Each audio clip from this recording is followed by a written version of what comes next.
El día de hoy vamos a hablar acerca de unos consejos prácticos para que nosotros mejoremos en nuestra vida espiritual. Porque cada uno de nosotros estamos llamados al desafío a ser mejores cada día. No podemos quedarnos donde empezamos. No podemos quedarnos cuando nosotros quizás como cristianos estamos gateando. Necesitamos llegar a la estatura del varón perfecto. Es más, la Biblia habla acerca de que la carrera del cristiano es como una carrera. Muchas cosas pueden suceder en el trayecto del que nosotros corremos una carrera. Quizás podemos cansarnos, quizás podemos deshidratarnos, quizás podemos torcernos un tobillo, muchas cosas, muchos obstáculos nos podemos enfrentar en el camino de llegar a la meta. Pero Dios quiere que nosotros podamos crecer, Dios quiere que nosotros podamos madurar y que nosotros lleguemos a la estatura del varón perfecto.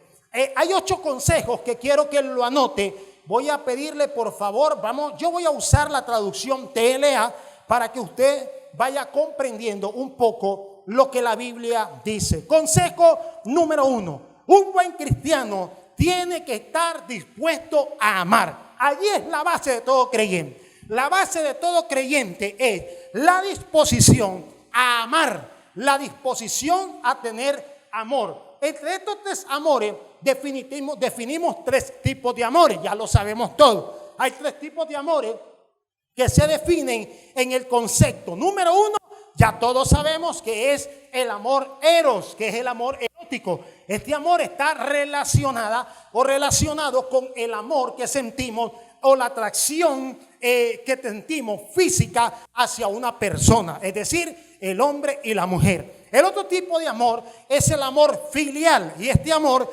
tiene que ver con el amor entre familiares, el amor entre los primos, las primas, en el sentido de la familia. Y este amor filial tiene que ver también con el amor entre los hermanos, la coinonía. Un cristiano debe tener coinonía, debe tener acercamiento, debe tener amor. Es algo que evidencia que Dios está haciendo el trabajo en nuestra vida. Y el otro tipo de amor es el amor ágape. Ese amor es incondicional. No somos capaces nosotros de llegar a tener ese tipo de amor incondicional como es el amor ágape. Porque generalmente nosotros condicionamos las cosas. Si alguien te falló, entonces empezamos a verlo ya con otros ojos y ya difícilmente nosotros podamos sentir el mismo amor. Así somos nosotros, seres imperfectos. Dios no es así. Dios le podemos fallar 1 y 2 veces, hemos fallado hasta 3 veces al Señor y Dios nos sigue amando con el mismo amor incondicional que nos amó desde que estábamos en el vientre de nuestra madre. ¿Alguien dice amén, hermano? Dios no cambia, el amor de Dios es perfecto. Ahora, el primer consejo es este. Número 1, debemos de estar dispuestos a venir a dar amor a la iglesia. No podemos venir con el pensamiento de recibir. Es importante que nosotros recibamos, pero también cuando nosotros nos creamos una mente de Cristo, nos vamos a dar cuenta que la prioridad para nosotros debe ser el hecho de dar amor. Ahora, ¿cómo nosotros reflejamos esto? ¿Cómo nosotros reflejamos el hecho de que damos amor? La Biblia en 1 Corintios capítulo 13 se toma todo un capítulo entero para definir lo que es el amor. Y muchos de nosotros lo sabemos. El amor es benigno, que es benigno, algo que no hace daño. El amor no es jactancioso. El amor todo lo cree. El amor todo lo soporta. Todos nos podemos saber todo este capítulo de memoria. El problema es que la Biblia no se hizo tanto para que lo sepamos. La Biblia se hizo para que lo practiquemos. Porque nosotros es como el doctor que sabe, pero no practica lo que hace. Entonces el título está a media. Dios quiere que nosotros practiquemos lo que sabemos. Ahora, leamos lo que dice la palabra del Señor. Abra 1 de Juan, capítulo 4, versículo 21. Yo voy a leer la traducción TLA, que significa traducción del lenguaje actual. 1 de Juan, capítulo 4, versículo 21. Para crear iglesia sana, para crear cristianos sanos, para crear mente sana y corazón sano. Dice la Biblia del Señor, la palabra del Señor. Vea bien. Escúchelo y usted lo sigue en la traducción que usted lo tiene. Dice, Primera de Juan, capítulo 4, versículo 21. Dice así la palabra del Señor. Y Jesucristo nos dio este mandamiento. ¿Qué nos dio Jesús? ¿Qué nos dio Jesús? ¿Qué nos dio Jesús?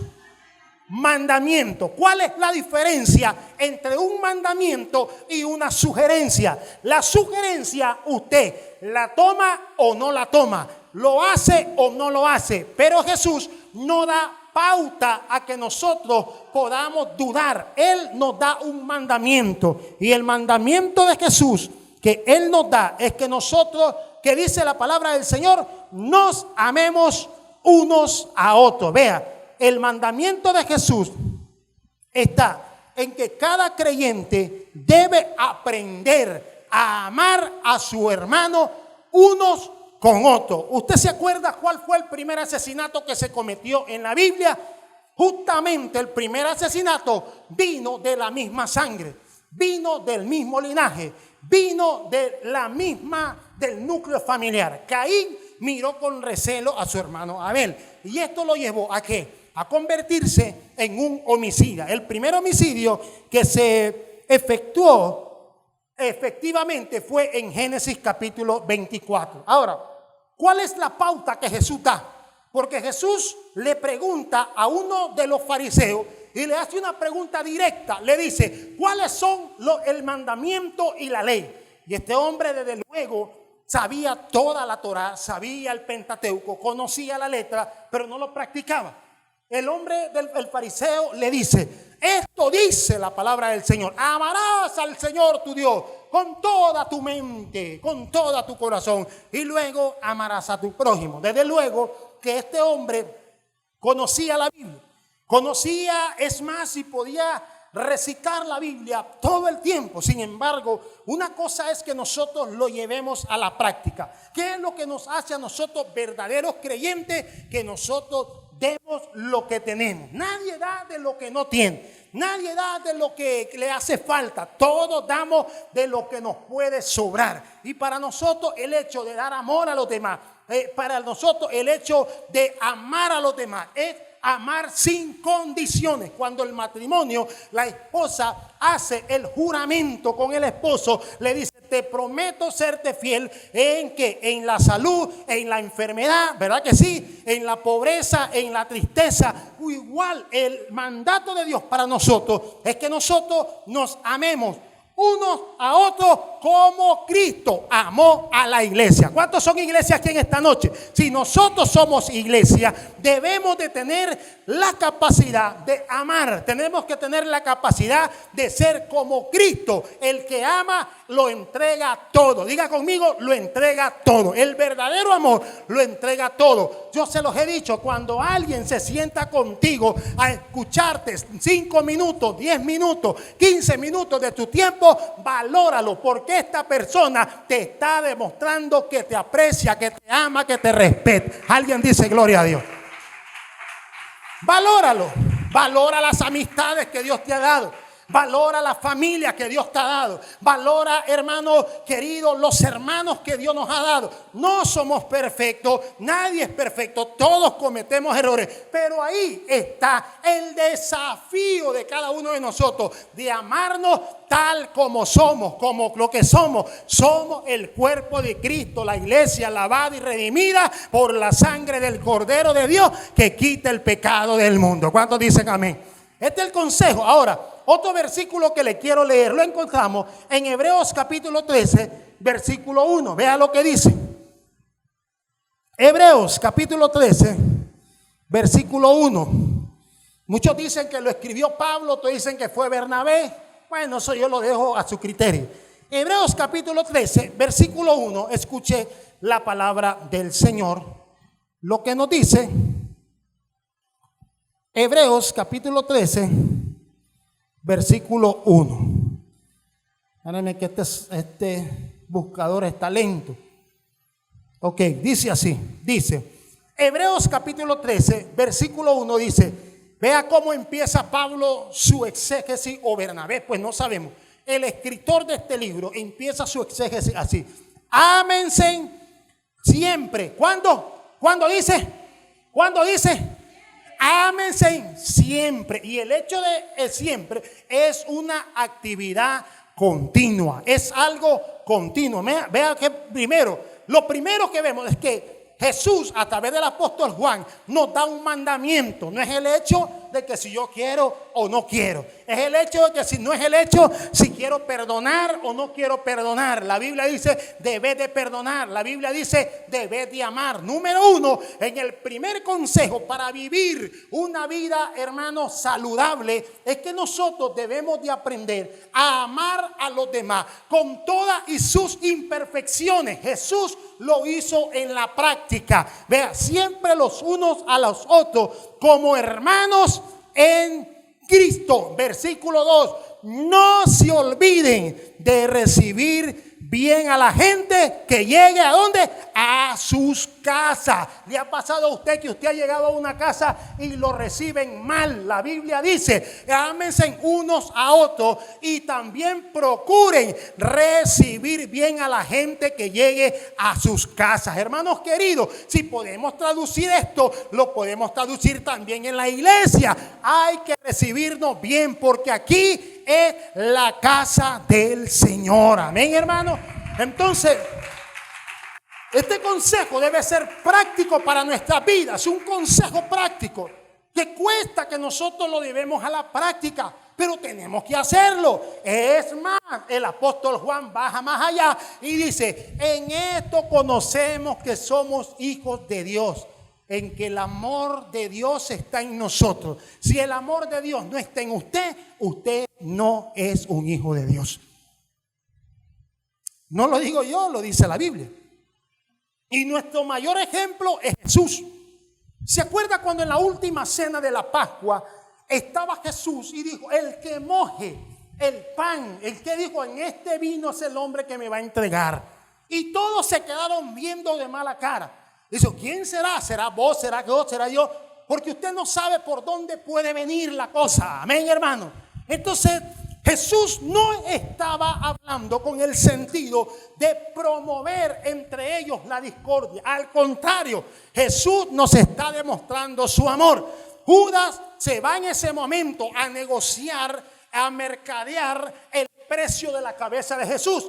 Le pone precio, 30 monedas de plata, ni siquiera eran de oro. Y cuando en la señal de Judas que le dijo a los hombres, el hombre que yo besare, ese es el Nazareno. Hermanos queridos, de ahí nace la tradición del beso de Judas. Dice la Biblia que Judas besa a Jesús. Jesús ya sabía lo que iba a pasar porque él era omnisciente. En ese momento él pone en práctica el amor de Dios. Lo queda viendo. Dice la Biblia que lo amó más que la vez primera. Qué difícil para usted y para mí amar como Jesús cuando nos fallan. Qué difícil es para usted y para mí amar a Jesús cuando muchas veces, amados queridos, nos hacen un desaire. Qué difícil para usted y para mí es amar a aquellas personas que quizás no nos ven con buenos ojos, pero si queremos ser hijos de Dios, debemos practicar el amor de Dios que cubre multitud de pecados.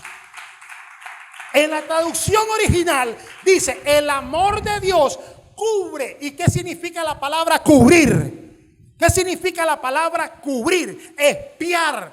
Dice, el amor de Dios cubre, es decir, está encima de multitud de pecados. Pero en la traducción original dice, el amor de Dios cubre multitud de fallas. Hermano, usted le puede fallar a alguien, pero el amor de Dios que está en usted cubrirá esa falta. ¿Estamos entendiendo, hermano? ¿Qué pasa con los matrimonios? La esposa le puede fallar al marido, pero el amor de Dios que está en ese hombre hace que esa falta pase por alto. El esposo le puede fallar a la esposa, pero el amor de Dios que está en nosotros hace que nosotros cubramos esta falta. El amor de Dios que debe estar en nosotros. Puede ser que tu hermano te falle, tu hermana te falle, pero el amor de Dios cubrirá multitud de fallas. Ese es el verdadero amor de nuestro Señor Jesucristo. Por eso es práctico la Biblia. Es práctico. La Biblia fue hecha para la práctica. Porque la persona que no ama, entonces, hermanos, empieza a tener, hermanos, como consecuencia una vida insatisfecha. Y nosotros tenemos que saber que todos los que estamos acá, nadie es perfecto. Todos tenemos, hermanos, diferentes criterios. Todos tenemos diferentes pensamientos. Pero hay algo que nos une: el amor del Señor. Muchas veces quizás no queremos, no sentimos ese apego por el hermano. Pero recuerde que el día de mañana estaremos con el Señor y nos reuniremos como una sola iglesia. Consejo número 2, vamos. Dice: aprenda a escuchar. Usted quiere ser un cristiano con una vida saludable, aprenda a escuchar. Muchas veces creemos tener la razón en todo y no es así. Somos seres humanos, nos equivocamos. Me acuerdo que una vez el doctor Albert Einstein, el científico, se reúnen 100 científicos catedráticos de su tiempo para decirle que él estaba equivocado en su teoría. Y cuando Albert Einstein le dicen: bueno, tu teoría está aquí, vienen 100 científicos contra vos para demostrarte que estás equivocado. Y Albert Einstein dijo: ¿por qué me mandan 100? Con uno es suficiente para demostrar que yo estoy equivocado. ¿Me está entendiendo lo que yo le quiero decir? Tenemos que aprender a escuchar. Tenemos que aprender a poner oídos. Tenemos muchas veces que anteponer las necesidades de los demás antes que mi criterio propio. Vea lo que dice la Biblia. Abramos la Biblia en Santiago, capítulo 1, versículo 19. Mire lo que dice la palabra del Señor. Santiago, capítulo 1, versículo 19. Escuche bien.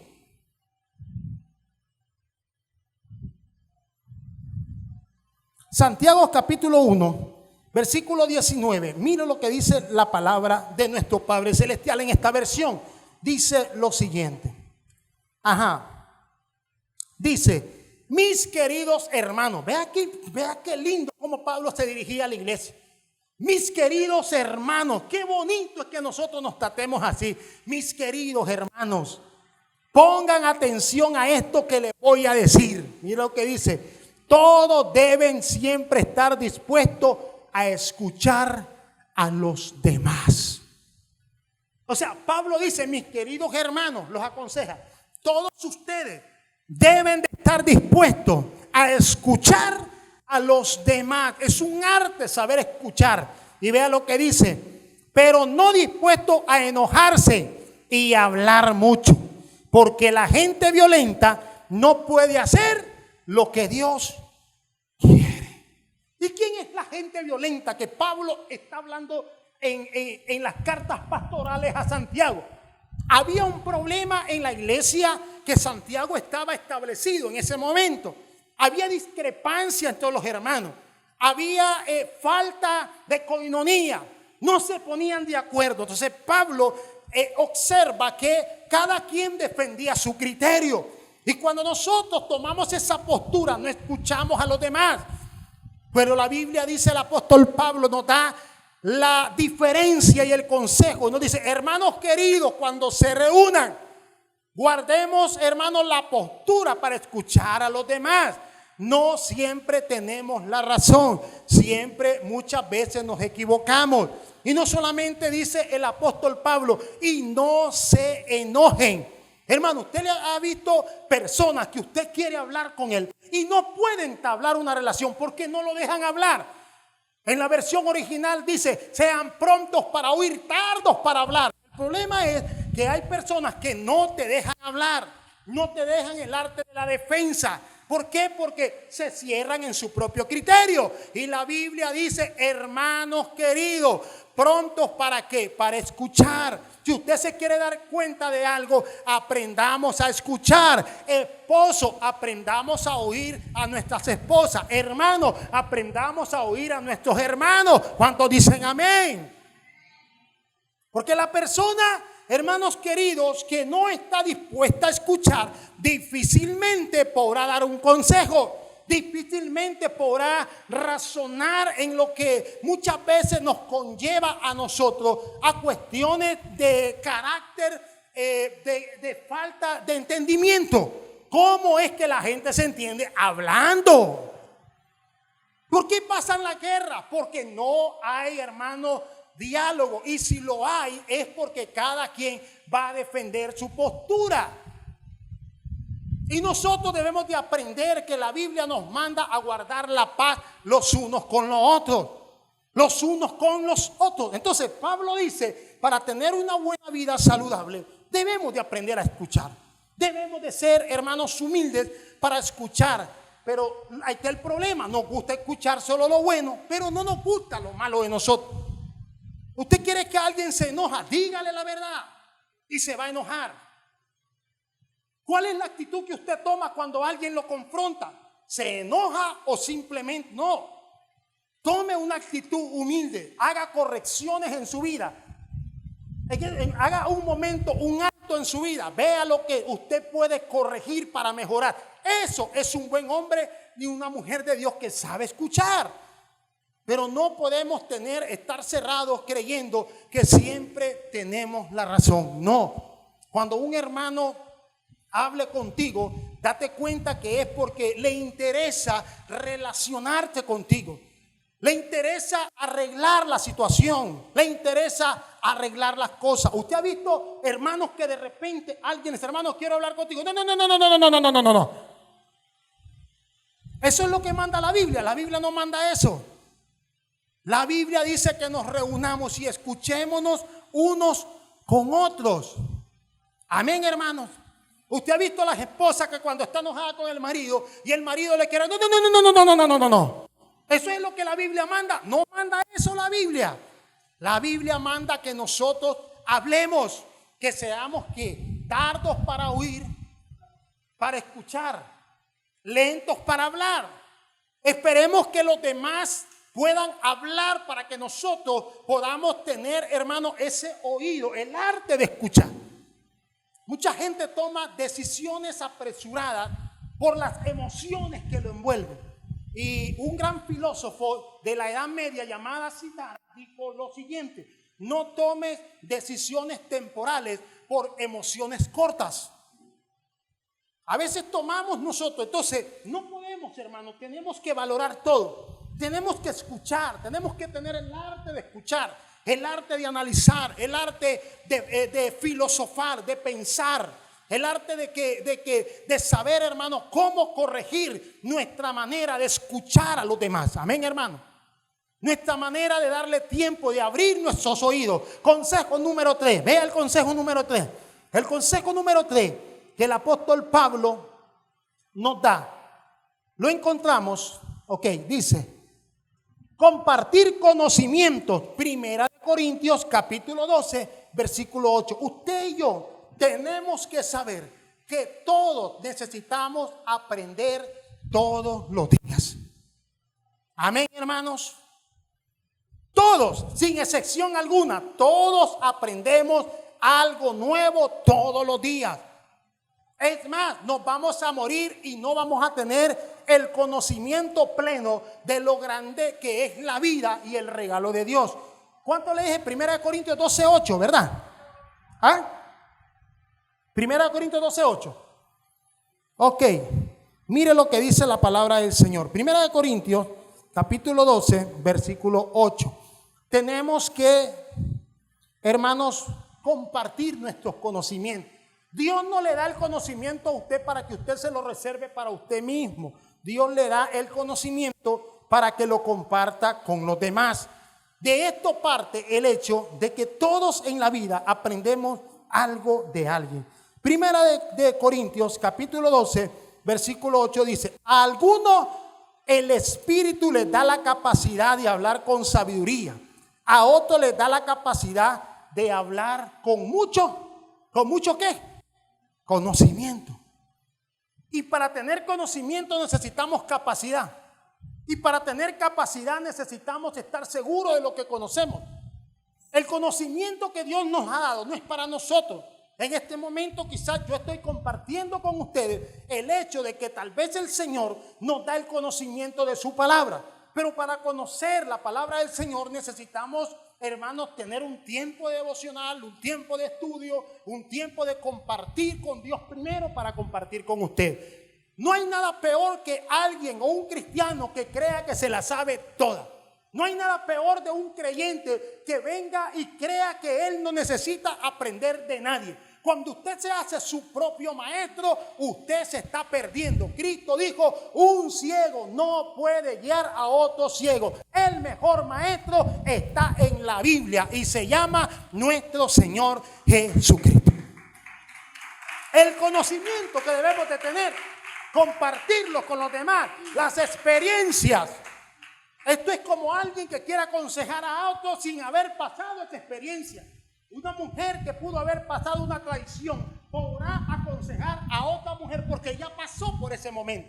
Un hombre que pasó quizás por una demanda o pensión alimenticia podrá aconsejar a otros porque ya pasó por ese momento. Un hombre que habrá pasado por un momento de desánimo podrá aconsejar a otros hermanos por ese momento que está pasando. Debemos de aprender de todo. Todos tenemos algo bueno, pero también tenemos algo malo. Y nosotros debemos de valorar más las cosas buenas. Todos tenemos que aprender algo de alguien. Todos tenemos que aprender, hermanos, el conocimiento, qué sé yo, tenemos que aprender la devoción de muchos hermanos, tenemos que aprender la entrega de muchos hermanos, tenemos que aprender el servicio de muchos hermanos. Todos vamos aprendiendo los unos con los otros. Amén, hermanos. El Espíritu les da capacidad. ¿Cuál es la diferencia entre la sabiduría y el conocimiento? El conocimiento es la capacidad de entender las cosas. La sabiduría es la capacidad de usar el conocimiento que Dios nos ha regalado a cada uno de nosotros.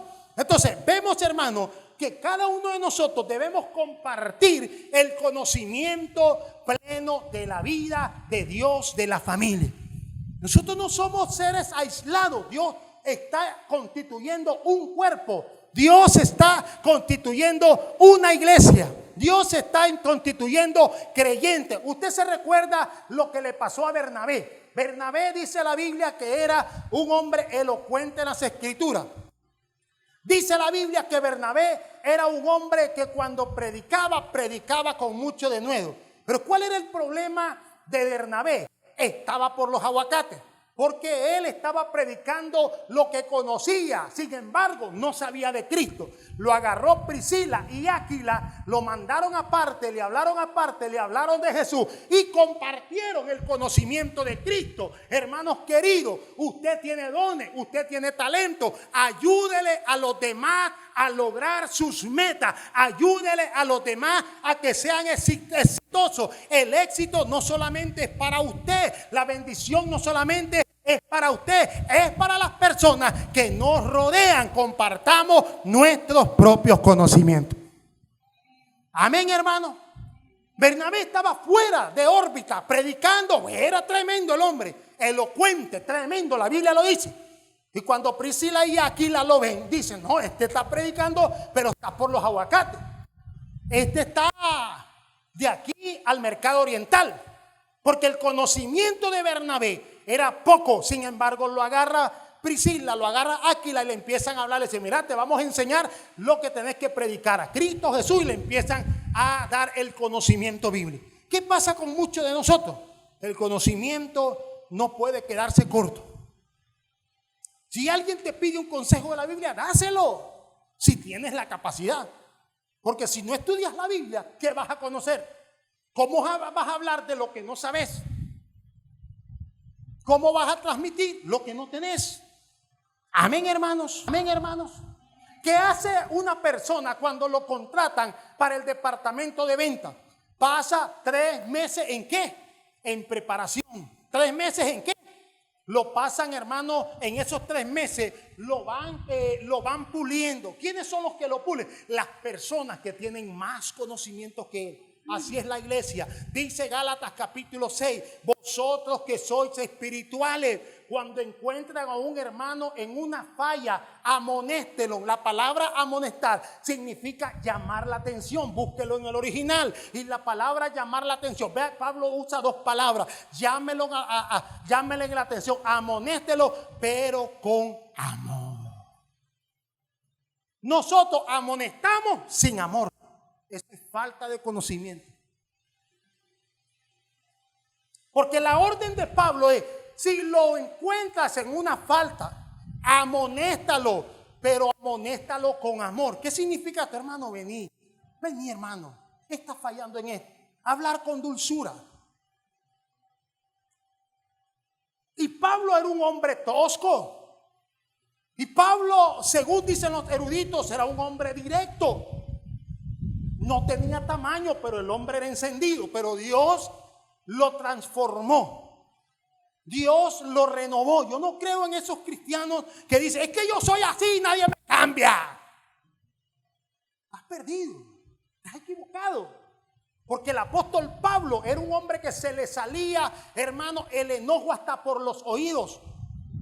Tanto así que dice la Biblia que cuando agarró la espada, dice que le voló la oreja a Michael. Pero sabe que en la traducción original, yo aprendí algo la semana pasada. Aprendí que Michael fue el que se capió. Si no se hubiera capeado, Pedro le vuela la cabeza. Uno tiene que aprender. Y me agarró un maestro de teología y me dice, vení, ¿sabes? Wow, es cierto. Fuimos a la traducción original y la traducción dice que el apóstol Pedro tiró la espada con fines de matarlo. Y Michael se capea y le agarra la oreja al soldado romano. Pero usted va a ver el carácter de Pedro después. Usted va a ver a ese hombre temperamental cuando escribe sus cartas ya al final de su carrera. Ese hombre está totalmente renovado. Totalmente cambiado, totalmente, hermano, Dios había hecho una metamorfosis completa en su vida. Este hombre ya no era aquel hombre que tenía un temperamento difícil, un carácter prepotente. Aquel hombre cambia su lenguaje y se da cuenta que el amor de Dios lo toma, que el amor de Dios lo abraza, que el amor de Dios lo perdona. Y él se da cuenta que tiene que cambiar y le escribe a sus hermanos y habla del amor. Cambia su vida. El verdadero creyente cambia, no puede seguir siendo igual. Tenemos que cambiar. Dios nos manda que nosotros cambiemos, que compartamos nuestros conocimientos. Si vemos a un hermano que está luchando, que está lidiando con su pecado, ayudémosle. Compartámosle el conocimiento bíblico, oremos por él, intercedamos por él. Y si ha fallado, hagámosle ver que el amor de Dios cubre multitud de pecados. Donde abundó el pecado, sobreabundó la gracia del Señor. Dice la Biblia, si alguno cree estar firme, mire que no caiga. Tu peor enemigo no es el diablo, no es el hermano, no es el mundo. Tu peor enemigo eres tú mismo. Es tu propio corazón. Son tus propias emociones. Son tus propios sentimientos. Tu peor enemigo eres tú mismo. Si hay alguien que tienes que cuidarte, eres de ti mismo. Amén, hermanos. ¿Están callados todos? Vamos al cuarto consejo. El cuarto consejo, dice la Biblia, aquí está, dice, esfuérzate en que haya... No, perdón, este no es. Este es el tema que yo leí a los líderes. El cuarto. Dice, el cuarto consejo dice, entrena la paciencia. ¿A cuántos de nosotros de los que estamos acá somos impacientes? La paciencia es un fruto del Espíritu Santo. Gálatas 5, amor, gozo, paz, benignidad, paciencia. Otra de que una cualidad de un cristiano para tener una vida saludable es entrenar la paciencia. Y está difícil porque a nosotros nos cuesta cuando estamos en nosotros mismos. Pero cuando dejamos que el Espíritu Santo haga la obra en nosotros, la paciencia es como un músculo. Si usted no hace bíceps, jamás va a poder tener bíceps sólidos. Si usted no sale a caminar y no entrena, jamás va a entrenar su resistencia. Y la paciencia significa eso, resistencia, capacidad de soporte. Lo contrario a la paciencia es que la impaciencia. Dice la Biblia, el impaciente comete locuras. Pero vea lo que dice Efesios 4:2 en la versión TLA, hablando de que nosotros debemos de entrenar la paciencia. Hermanos, el libro de Efesios capítulo 4, versículo 2, vea lo que dice el apóstol Pablo. Recuerde que el otro consejo es entrena tu paciencia. Vea lo que dice. Dice, sean humildes. ¿Cómo? ¿Cómo debemos de ser?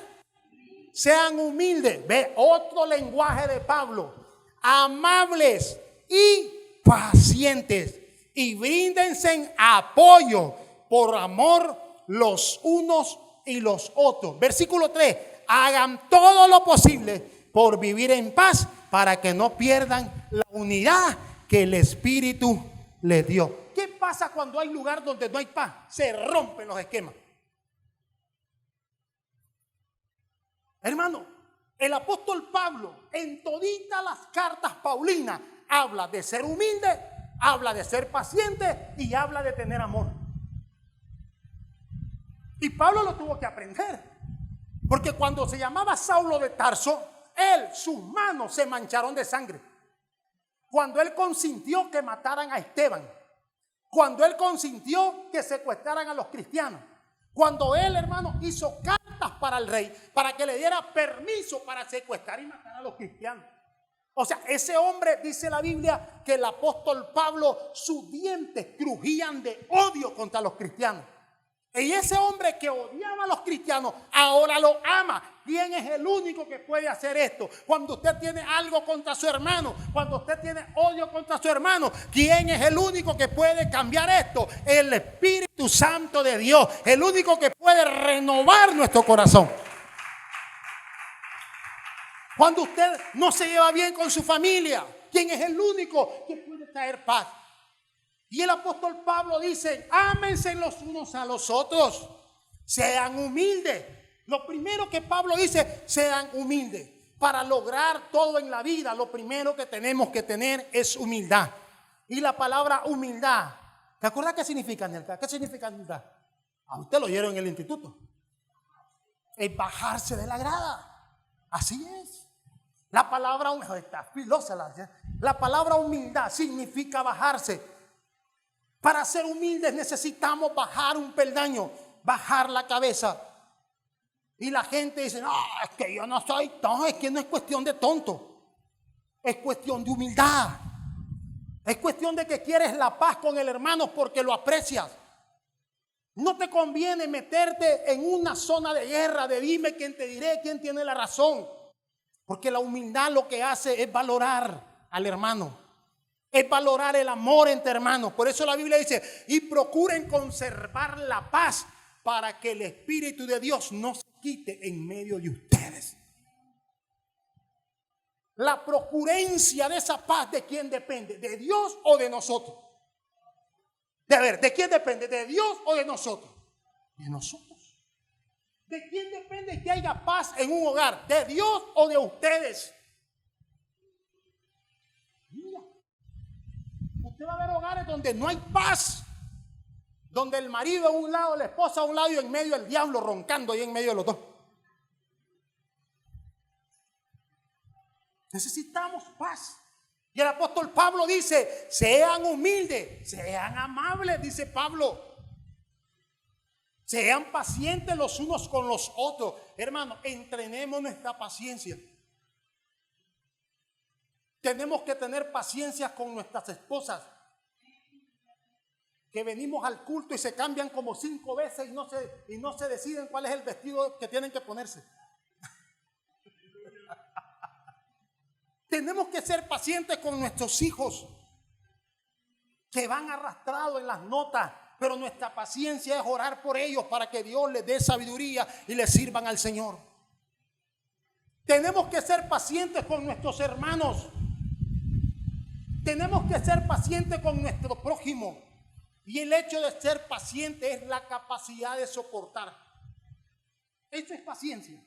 la capacidad de soportar una injuria, la capacidad de soportar una crítica, la capacidad de soportar un señalamiento. Eso es ser paciente. Tener esa paciencia, hermanos queridos. ¿Por qué se está destruyendo la obra de Dios muchas veces? Por la impaciencia de nosotros mismos. Porque siempre decimos, nunca cambiaron. Pregunta, ¿cuántos años le tomó a Jesús tener paciencia con sus discípulos? 3. ¿Y estaban formados? No. Cuando Jesús se murió, unos se fueron a pescar, otro lo negó y otro salió corriendo y lo dejó solo. Era tanta la paciencia de Jesús que entre medio tenía a uno que metía la grapa y que lo traicionó. Era tanta la paciencia de Jesús que aún estando a punto de morir, uno de ellos, que era el de los más cercanos y los más íntimos, lo negó. ¿Qué clase de paciencia la de Jesús, hermano? ¿Se pueden imaginar ustedes que Jesús esté aquí en el patio de Caifás? Vamos a suponer que aquí está el Sanedrín y el patio de Caifás. Y que Jesús le dijo antes que cante el gallo, pero no es el gallo Claudio como todos creen, son las trompetas que tocaban en cada ciclo de tiempo los romanos. Y que Jesús ve a Pedro y que a Pedro 3 veces lo ven y le dicen, vos estabas con ellos. No, yo ni lo conozco, este ni sé quién es. Qué difícil, hermano. Y ver a Jesús, a Pedro con amor. ¿Y usted cree, por qué cree que las escrituras narran que Pedro se remordió de corazón? Porque sabía que ese hombre no le había hecho ningún daño, le había hecho favores y sin embargo, aún así, lo había negado. ¿Qué haría usted, hermano? ¿Qué haría usted con Pedro? Ah, no, yo le enseño a Pedro con cuántas papas se hace un guiso. Porque somos impacientes. Pero la paciencia es algo que debemos de entrenar en nuestra vida. Ser pacientes los unos con los otros. ¿Y qué es lo que hace eso? El amor. Cuando vos amas a alguien, no tenés paciencia con esa persona. Amén, hermano. Cuando el amor de Dios está en tu corazón, vos te llenás de paz y de paciencia y orás por esa persona. Hermanos queridos, decida no tener lucha con nadie. Sea libre. Sea libre. No haga como el clavo y el martillo, que el clavo ya está doblado y el martillo le sigue dando, porque usted se está haciendo daño a usted mismo. Sea libre. No agarre lucha personal. No agarre cosas personales. Mejor pídale a Dios que le dé paciencia.